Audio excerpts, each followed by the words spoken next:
A continuación, me permito dar la más cordial bienvenida a los integrantes que participarán en el panel siguiente. Pido un aplauso para recibir en este escenario al señor presidente del organismo judicial, el licenciado José Arturo Sierra. A la señora fiscal general de la Nación y jefe del Ministerio Público, licenciada Telma Aldana. Al señor ministro de Gobernación, licenciado Mauricio López Bonilla. A la señora directora del Instituto de la Defensa Pública Penal, licenciada Blanca Stalin.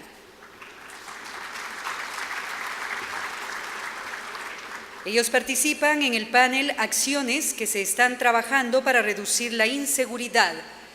Pido un fuerte aplauso y es un verdadero honor introducir y dar la más cordial bienvenida al reconocido periodista que tiene a su cargo la moderación de este panel, director de Emisoras Unidas, periodista Felipe Valenzuela.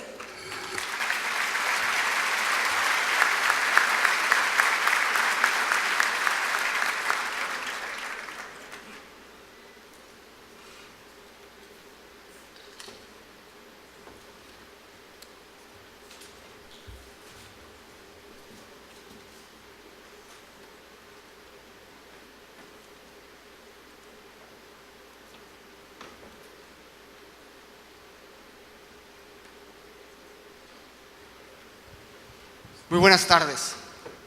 Es un gusto estar acá. He aceptado la invitación con la idea de continuar mi esfuerzo personal y profesional de mediar en esta sociedad que urge, y repito, urge de un acuerdo. Yo me gano la vida dando noticias y haciendo preguntas. Y antes de empezar me tomo 30 segundos para dar una noticia y para formular un par de preguntas. La noticia es que la Corte de Constitucionalidad dejó en suspenso la elección para magistrados de Corte Suprema de Justicia y salas de apelaciones.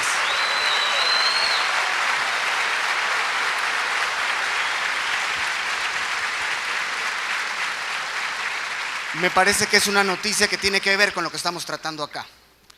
Y la pregunta que voy a formular es lo siguiente: ¿cuándo fue la última vez que ustedes recuerden que como empresarios, pero ciudadanamente hablando, palabra que a lo mejor no existe, pero que me parece muy bonita, ciudadanamente hablando, hicieron algo para modificar este país y su realidad terrible en cuanto a inseguridad?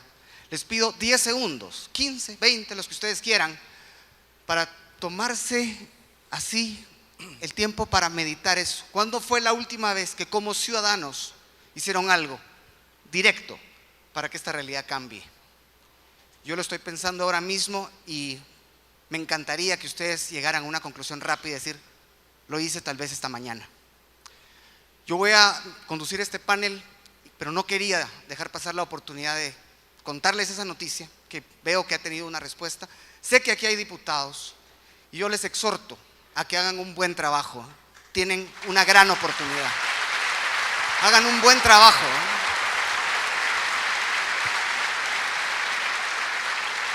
Simple y sencillamente, porque un mal trabajo, no de ustedes, sino que de todos nosotros, porque el problema de la seguridad no es de policías y ladrones. El problema de la seguridad, todos lo sabemos, es de cadena de justicia. Entonces todos tenemos que contribuir, de alguna manera, y de ahí la pregunta. Un buen trabajo hecho por todos va a ahorrar muchas muertes, muchas lágrimas, muchas congojas, muchas angustias. Así que después de eso empezamos. Muchas gracias de nuevo por invitarme y bueno, empezamos a conversar, ¿les parece la idea? Y en el marco de esto, yo siempre he creído, lo repito y lo repetiré siempre, que las damas van primero. Y aquí las damas, pues seguramente van a tener mucho que contar. Empiezo por la fiscal general, licenciada Aldana, ¿qué tal está? Mucho gusto de saludarla.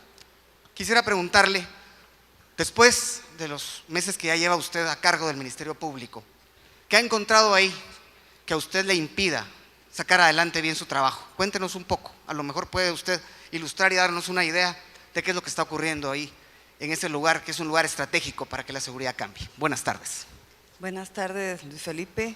Es un gusto compartir este espacio con el señor presidente del organismo judicial y de la Corte Suprema de Justicia, con la señora directora del Instituto de la Defensa Pública Penal, con el señor ministro de Gobernación.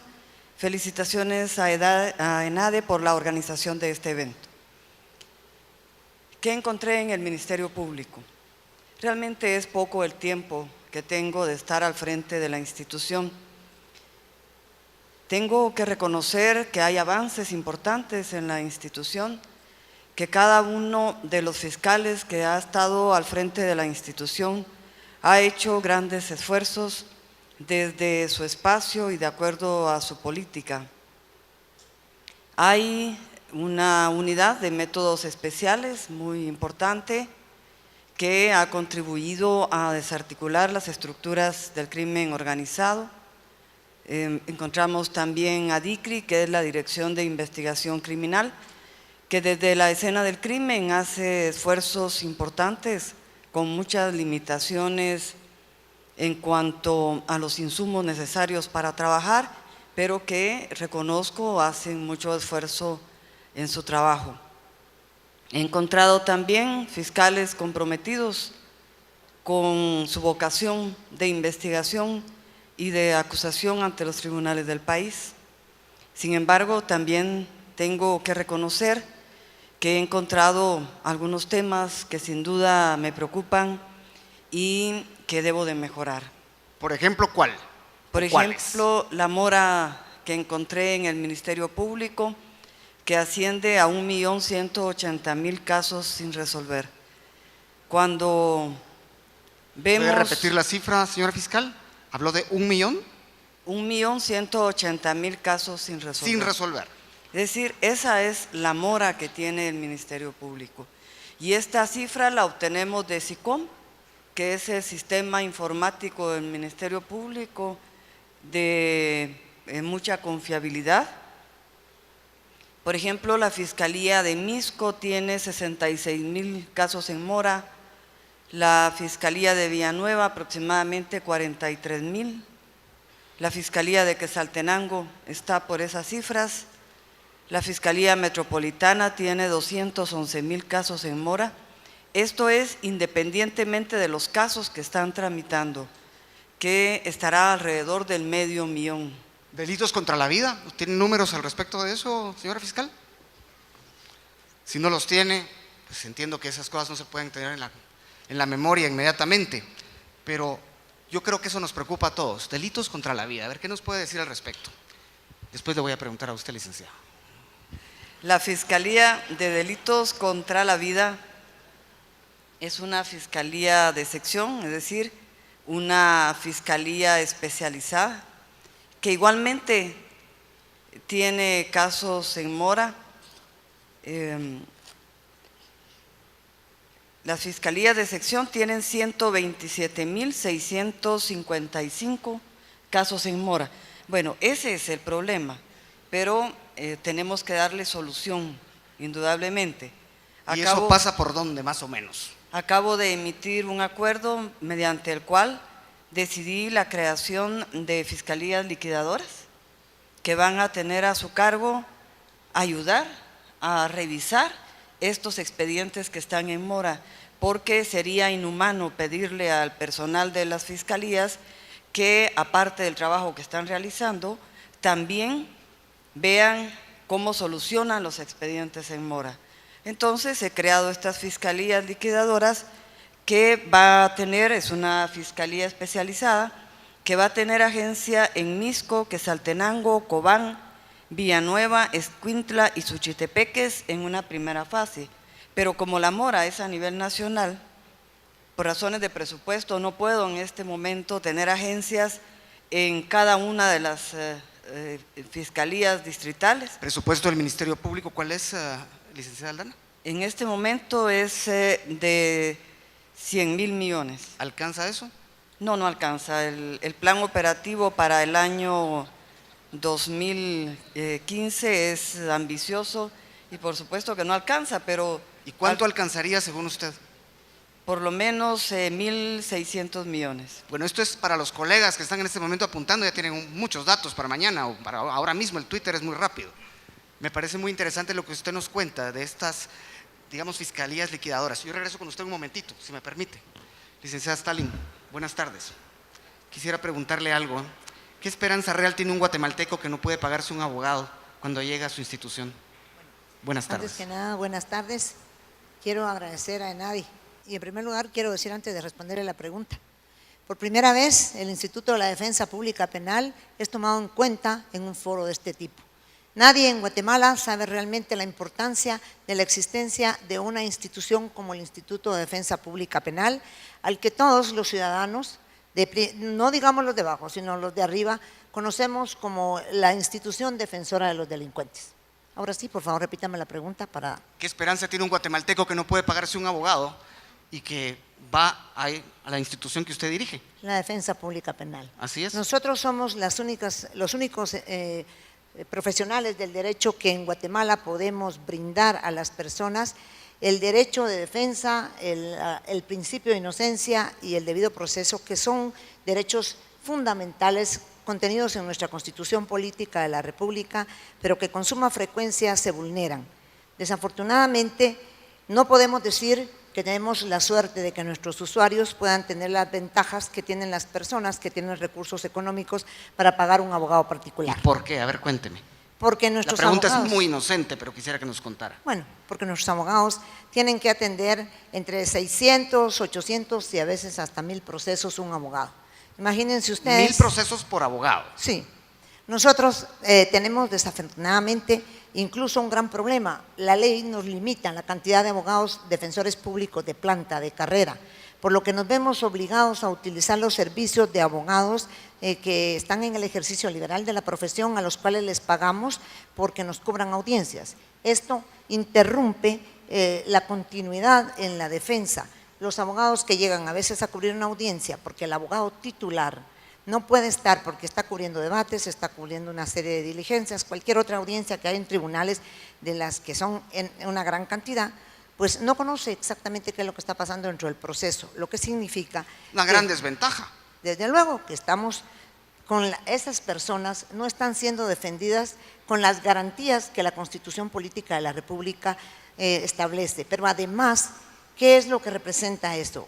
No tenemos la certeza jurídica que efectivamente que las personas que se están quedando en la prisión sean las responsables de la comisión de un hecho delictivo. Por deficiencias en una defensa pueden las personas que en un momento determinado no han cometido un hecho delictivo caer en la cárcel y en otro momento puedan ser que también por deficiencias en todo el sistema, por la mora judicial que tenemos, que en este momento llega casi a un 65%, pues tampoco los otros órganos jurisdiccionales tengan la capacidad de poder conocer los procesos a profundidad. Y eso significa hacinamiento en las cárceles, por ejemplo. Hacinamiento en las cárceles, impunidad, mora judicial, bueno, y una serie de problemas que lo que está sucediendo es que la población que ha sido afectada por la comisión de hechos delictivos también sienta poca confianza en el sistema de justicia, porque esperan realmente respuesta en contra de los agresores, en contra de quienes les han ofendido, un castigo por parte del sistema de justicia.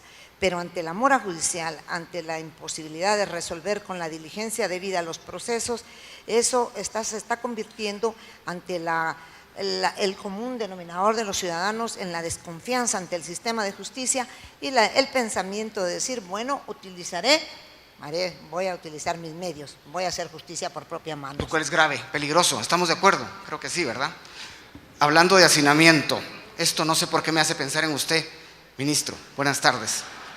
Por favor, que no me lo tomen a mal, solamente no es por él, es por las cárceles, el sistema penitenciario. Una pregunta muy directa, ministro. En un plazo razonable, ¿qué podemos esperar de ese sistema penitenciario que le ha dado tantos dolores de cabeza a la población? Usted mismo me dijo una vez a mí que la extorsión es el delito más extendido en el país.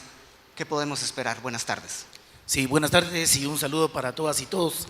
Bueno, en primer lugar, el sistema penitenciario en realidad no depende únicamente del Ministerio de Gobernación. Realmente lo que nosotros tenemos es la responsabilidad del resguardo de los privados de libertad, bien sea que estén cumpliendo condena o bien sea que estén en una situación preventiva. Sin embargo, el tema del resguardo y esa responsabilidad implica que debemos tener una adecuada infraestructura, que podamos colaborar en una coordinación con la Defensoría Pública Penal, con el Ministerio Público, con el organismo judicial, para agilizar algunos procesos. Los jueces son los que nos deben de decir en qué parte guardan prisión los privados de libertad, y en todo este esquema el sobrehacinamiento es sin ninguna duda el problema más grande.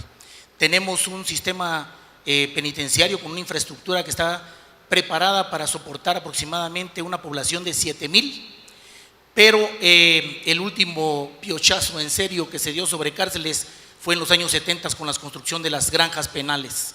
Después de esto todo ha sido improvisaciones para ir abriendo espacios. Hoy tenemos aproximadamente 18,000 como población del sistema penitenciario, con un problema extra que no lo decimos o no se dice públicamente porque desafortunadamente la información poco circula en ese sentido. Tenemos cárceles públicas que son un sistema paralelo de prisiones. ¿A qué se refiere, ministro? Para que todos entendamos. Sí, me refiero a que estas cárceles públicas no están bajo el resguardo del sistema penitenciario, sino de la Policía Nacional Civil. Estas cárceles fueron creadas anteriormente para la custodia de los detenidos, que podían pasar hasta 24 horas antes de ser puestos a disposición de un juez. Eso nunca cambió. Ahora que son 6 horas, es imposible realmente, o carece de sentido, tener cárceles públicas, porque ya en estas cárceles también hay situación preventiva y cumplimiento de condena. Y en ella tenemos aproximadamente 2,000 privados de libertad más. Esto nos suman aproximadamente unos 20,000. Lidiar con esa población es absolutamente complicado. ¿Qué necesitamos? Urgentemente, por un lado, infraestructura. Crear infraestructura. Lo cual cuesta dinero. Cuesta dinero, sí. Hoy precisamente traigo cifras de análisis presupuestario y de qué es lo que necesitamos todos. Y ya se las voy a preguntar, no crea, es mi trabajo.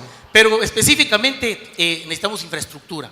Lo segundo es… Pero me detengo un momento, ministro, disculpe que lo interrumpa. Sí. ¿Qué cifras tiene ahí que sean interesantes y que ilustren esto que usted nos está explicando? ¿Cifras de qué tipo trae? Cifras de lo que se necesita invertir en una infraestructura mínima para poder aumentar la capacidad de los centros de detención y garantizar mayor seguridad. Usted ya tiene un plan de 144 módulos, si no estoy mal. Son 140 módulos. Bueno, sí. Me fui por 4 más, No, pero perdón, igual. 40 módulos, usted está correcto, con capacidad de 144 cada uno. Bueno, estábamos más o menos en los números. Así es. Eso depende del dinero, pero hay otras cosas que dependen de la voluntad política. ¿Qué se puede esperar a corto o razonable plazo en ese sentido? Bueno, tenemos ya en redacción final lo que es la política pública penitenciaria, un trabajo que se ha llevado a cabo durante más de un año, en donde han participado precisamente la mesa técnica de los sectores de justicia y seguridad, organismos internacionales, cooperación bilateral y más de 50 organizaciones especializadas de sociedad civil. Ahí se definen la ruta a seguir para la reforma del sistema penitenciario. Pero en el marco de los recursos, dignificar al guardia es importante. Lo diré más adelante, pero… ¿Eso es pagarle más o es otra cosa que va más allá de pagar? No, estamos hablando de profesionalización y de salarios. El salario base de un policía y de un guardia penitenciario está por debajo del salario mínimo establecido para la ciudad, y si queremos tener instituciones como corresponde, no podemos tener en esas condiciones a los guardias y a los policías. Es parte de lo que necesitamos hacer. En un corto plazo sabemos qué hacer, cómo hacerlo, porque para eso tenemos un plan estratégico para los 4 años. La gran pregunta ahora es ¿con qué lo hacemos? Y ahí creo que es donde entramos a que podamos debatir a nivel nacional de dónde obtenemos los recursos que se necesita para fortalecer el sistema de seguridad y justicia del país. Antes de pasar con el licenciado Sierra, octubre de 2015, ENADE está celebrándose y está dando seguimiento a lo que ocurrió el año pasado. ¿Qué cree usted que está ocurriendo con el tema de las extorsiones? Octubre de 2015, en pocas palabras. Octubre de 2015 tenemos ya un fuerte impacto sobre el tema de las extorsiones. Habremos logrado coordinar lo que dice la ley de telecomunicaciones con la mesa técnica de las empresas que prestan el servicio de telefonía, en donde son responsables de no proveer la señal dentro de los centros de detención. Hemos tomado ya control, o tomaremos para el 2015, el control de un buen número de centros penitenciarios bajo un modelo en donde sacamos a las promociones nuevas y las empleamos de una vez sin poderlas, por así decirlo, mezclar con las anteriores. y va a haber ya autoridades profesionales que van a estar calificadas para asumir el control de esos centros de detención que tienen una prioridad. Si da tiempo, que creo que sí va a dar. Tiene que dar tiempo Le para vuelvo a encontrar una preguntar, no, yo para preguntarle otra vez. En todo caso, licenciado Sierra, buenas tardes. ¿Cómo está? Yo quisiera preguntarle a usted algo que seguramente muchos aquí en la audiencia, en el público, se estarán preguntando. ¿Qué hacemos para proteger a los buenos jueces que tiene este país y que no tienen protección suficiente, tomando en cuenta lo peligroso que es Guatemala? Buenas tardes.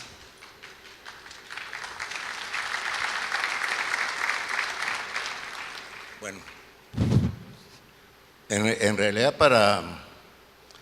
para lograrles seguridad a los buenos jueces, es decir, en primer lugar se necesita tener implementado un sistema de seguridad debidamente planificado, que descanse sobre bases técnicas, porque para eso también hay cuestiones técnicas que hay que tomar en cuenta, pero para esto se necesitan recursos, ¿no? El principal obstáculo cuando se trata de planificar cuestiones de seguridad es el factor recursos financieros. Siempre nos hemos enfrentado a ese obstáculo, y cuando se ha querido, y hemos dejado incluso planes de seguridad a medias, y entonces hemos optado por prestarle seguridad a los jueces casi de una forma empírica. Cuando dice empírica, ¿a qué se refiere? Es decir, únicamente valiéndonos de los recursos que tenemos, de que disponemos, que muchas veces no son los mejores. Y entonces de ellos tenemos que echar mano, y nos resulta imposible verdaderamente brindarle seguridad a todos los jueces que verdaderamente la necesitan. Por ejemplo, si pensamos en los jueces que están en los lugares fronterizos, alejados de la capital. Lo interrumpo un momento, disculpe. ¿Cómo es la situación de un juez en una área fronteriza? Solo para que nos formemos una idea clara. ¿Vulnerables a qué son esos jueces? Los jueces son vulnerables a todo. En una zona fronteriza son vulnerables a todo, principalmente en aquellas zonas donde está bien establecido el narcotráfico, donde la delincuencia organizada campea, y entonces el juez convive con la delincuencia, está con ellos, está a merced de ellos, y si al juez no le pasa nada, es en realidad por una cuestión puramente providencial. Un poco parecido a los fiscales, un poco parecidos a los policías, seguramente a cualquiera que se encuentre en ese lugar. Una pregunta que está con la coyuntura. Licenciado Sierra, usted le llamó la atención al presidente de la Cámara Penal por estar haciendo cosas que no debía. El respaldo, evidentemente, para un juez también empieza dentro del organismo judicial. ¿Qué opina de eso? No le entendí la pregunta. Se lo repito. En la coyuntura está una amonestación verbal que usted le hizo al presidente de la Cámara Penal por andar mandando a hacer unas supervisiones un poco extrañas que él considera que son rutinarias. Le pregunto, ¿no le parece, y no sé qué le parezca al público, que ese respaldo para el juez tiene que venir también de adentro, como usted lo hizo de alguna manera? Bueno, sí, efectivamente, mire, es muy importante. Nosotros a veces hablamos muchas veces del principio de independencia judicial, que hay que defenderlo, que nos debemos de apegar a una serie de valores en nuestra actuación judicial, pero si a los jueces, fuera del discurso, ya con acciones concretas, se le niega ese apoyo, entonces no solo hay una contradicción, sino que se le está dando a los jueces un mal ejemplo de cómo deben de actuar. Es decir, de que hay mucha distancia y diferencia entre lo que afirmamos y lo que se debe de hacer. En este caso lo que sucedió fue que los jueces pues, se estaban reflexionando sobre un problema actual que está ahí, a lo cual tienen derecho, y entonces no tenían por qué tomarse medidas que involucraran represión. Y fue una medida que se tomó inconsultamente, porque la supervisión de tribunales se maneja directamente a través de presidencia.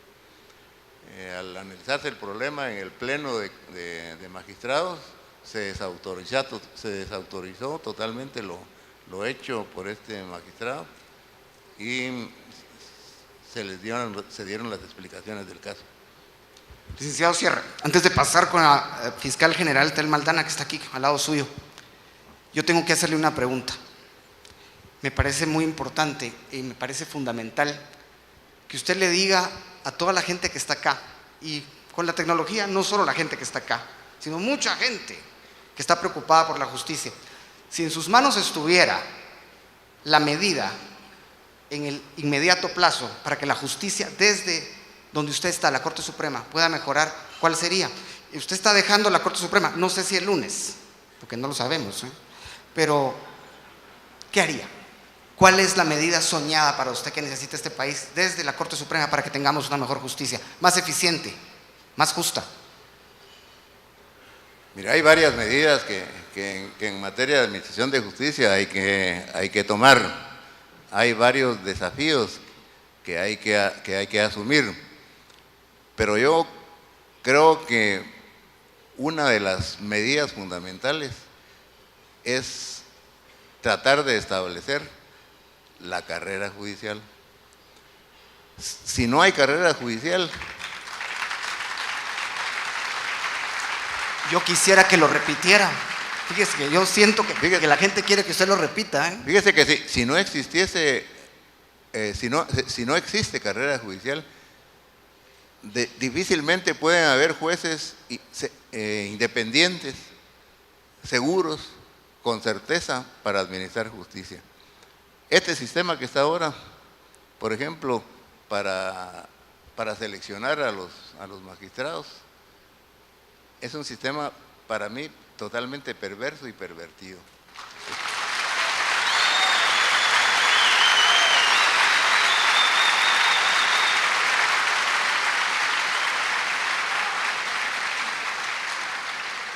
Licenciado Sierra, tenga mucho cuidado con lo que está diciendo porque alguien le va a proponer una candidatura presidencial.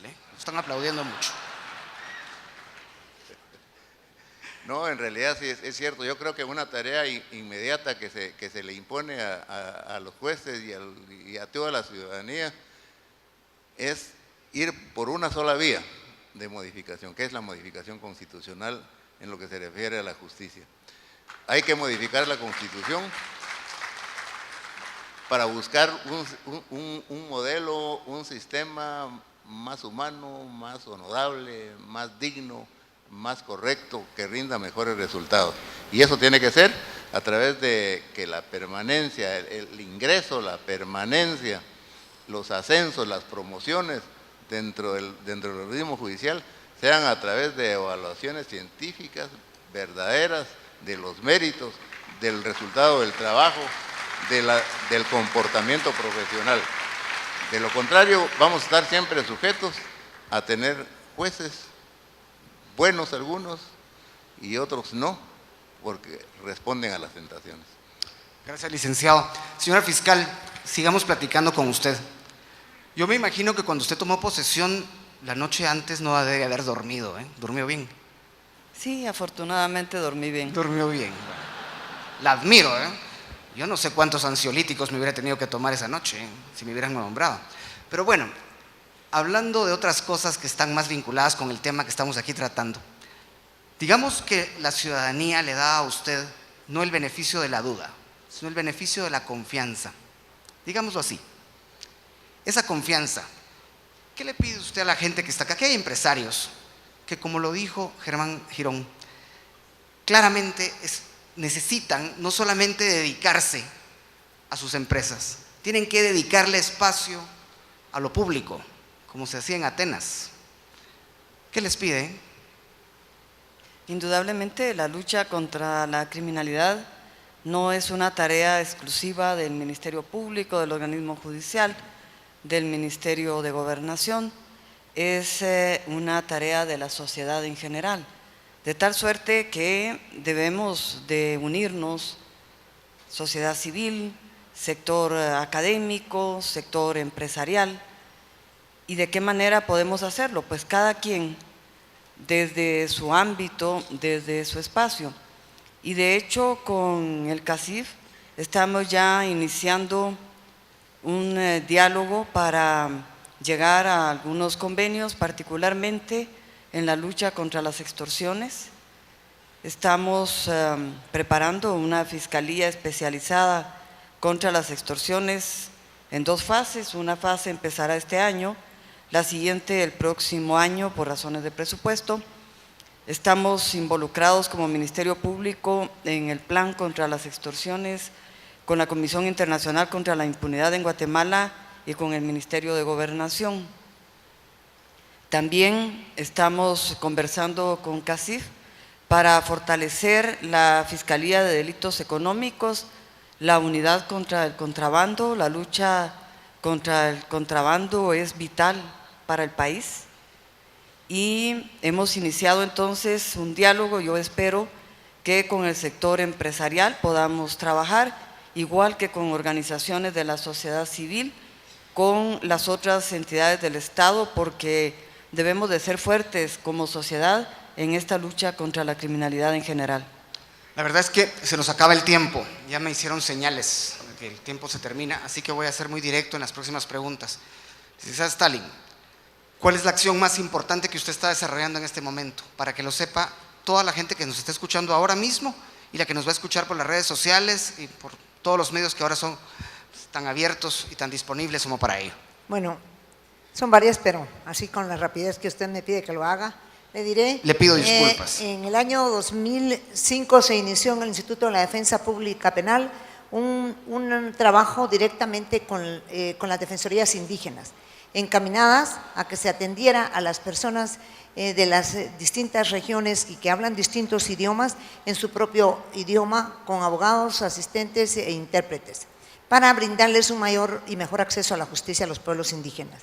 Como consecuencia de esto nos dimos cuenta de la problemática que existe en el interior de la República y la poca comunicación que todas las autoridades indígenas del país tienen con los miembros de las instituciones del sector justicia.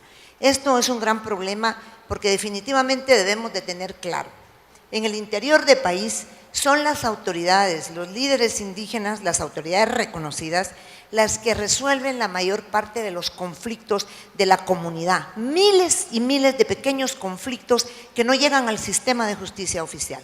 Eso efectivamente es importante, pero también hay momentos en que existen grupos con intereses de otro tipo que se acercan a estas autoridades a las que el Estado no llega para comunicarse, a las que el propio sector justicia no llega y los empiezan a impulsar para tener actuaciones que se salen de lo que establece la ley en Guatemala.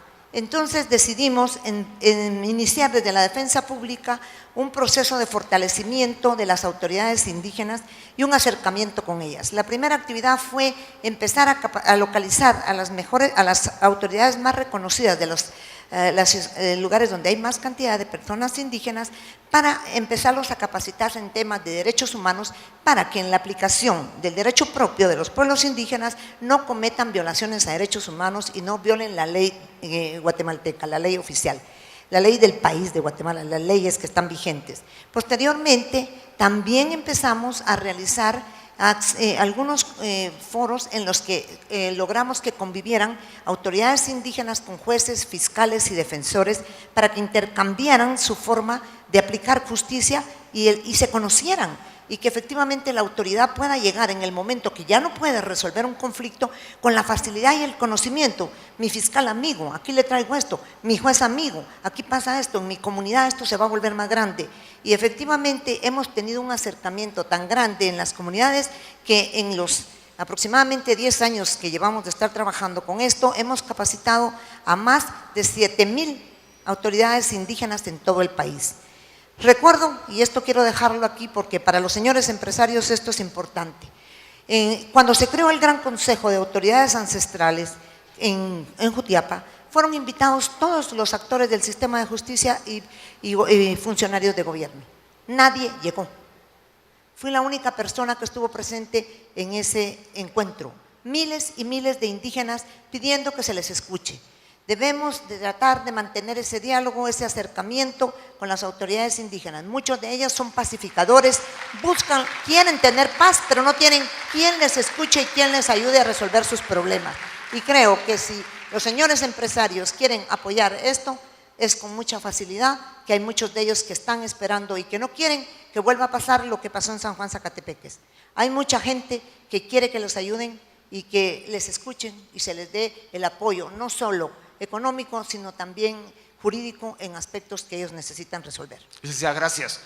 Ministro, la acción más importante que usted está desarrollando en este momento en la cartera a su cargo, le ruego ser lo más sucinto posible. Bueno, de ENADE, del año pasado, el plan… Le robaron la palabra, le cuento, ¿eh? Bueno, lo dejo.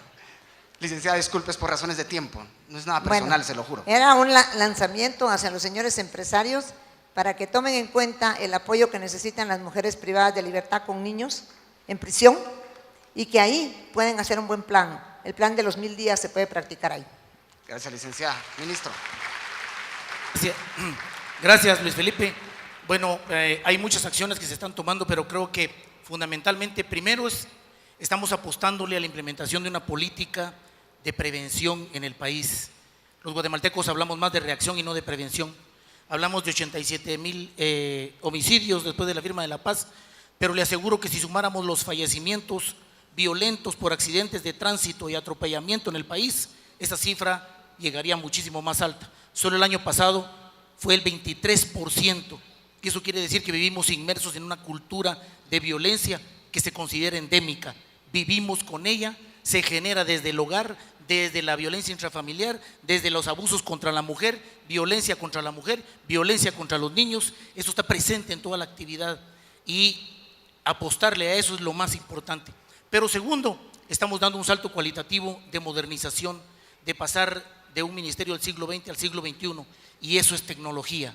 Tecnología que nos permite en tiempo real enlazarnos en todo el país y beneficiar a otras instituciones del Estado con esa visión de seguridad y justicia, como el Ministerio Público, Organismo Judicial, Defensoría Pública y otras instituciones, municipalidades sobre todo.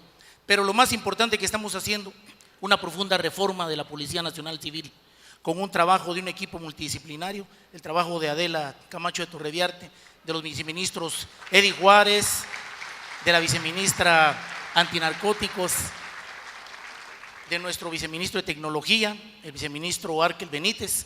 Todos estamos trabajando en una reforma muy profunda que significa dignificación de una institución que está ausente de la Constitución, que ha sido desvalorizada por la misma sociedad, que no ha tenido el estatus y el nivel que se necesita, que no ha tenido la oportunidad de profesionalizarse como corresponde y de poder tener un salario que le permita vivir decorosamente. Para ello estamos trabajando, estamos regionalizando la PNC, captando el talento humano de las regiones. Hemos creado academias en el interior para captarla de la región y poderla emplear en la región, y esto va hacia una policía más comunitaria, más de cercanía, más efectiva en la resolución de los problemas, de los conflictos, y que participe en la anticipación de los hechos.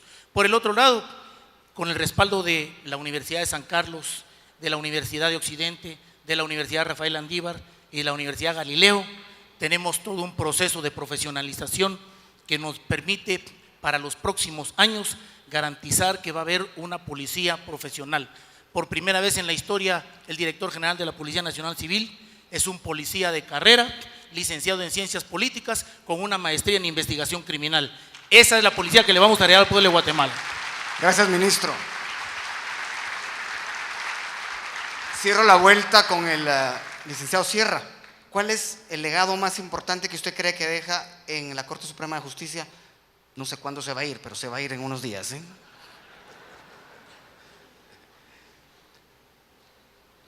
Yo creo que a veces es difícil establecer ahí el nivel de relevancia, de importancia, pero yo creo que lo más importante que hemos venido haciendo es la división que hemos establecido de la Administración de Justicia en centros metropolitanos de Administración de Justicia, donde hemos venido atendiendo a la aplicación del principio de especialidad y de simplificación de los procedimientos. Por ejemplo, hemos establecido el Centro de Justicia Laboral, el Centro de Justicia Penal, el Centro de Justicia contra el Femicidio, el Centro de Justicia de Familia, el Centro de Justicia de Instancia Civil y otros. Lo que consiste en que en determinados inmuebles que reúnen las características estructurales suficientes, se concentran todos los tribunales relativos a un mismo ramo. Si, por ejemplo, los del ramo laboral, están todos los tribunales del mismo ramo, y donde se incluyen instituciones que prestan servicio para facilitar la administración de justicia, desde bancos y otras instituciones, inspección de trabajo, etcétera. Y entonces eso involucra que la gente tenga una mayor facilidad de acceso a la administración de justicia. Esto nos ha dado muy buenos resultados al extremo que esto ya ha trascendido y han venido de países de Sudamérica y Centroamérica a enterarse del funcionamiento.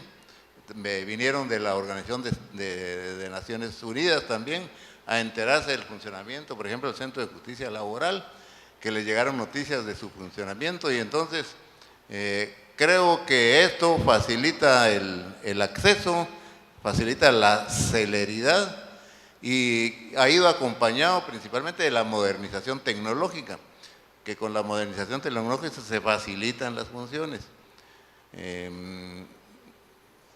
Bueno, yo creo que hasta ahí ha sido lo más... Eso es lo que usted considera su legado más importante. ¿Cómo no? Pero yo no tengo dudas de las calidades profesionales de los 4 funcionarios que tenemos acá. Y yo creo que, en todo sentido, la sociedad de este país merece que hagamos un pacto. Yo he creído que ese pacto tiene que ser de ética. Y estoy convencido de que lo que le pedimos, digo le pedimos en general, los ciudadanos, a todos los funcionarios, es eso, que tengan toda la ética, que sea la ética el centro de sus acciones. Donde hay justicia, las cosas caminan bien. Donde hay justicia no hay pobreza, dice una frase. Indiscutiblemente, si queremos que haya justicia, tenemos que luchar contra la pobreza. Hasta aquí me quedo yo. Muchas gracias.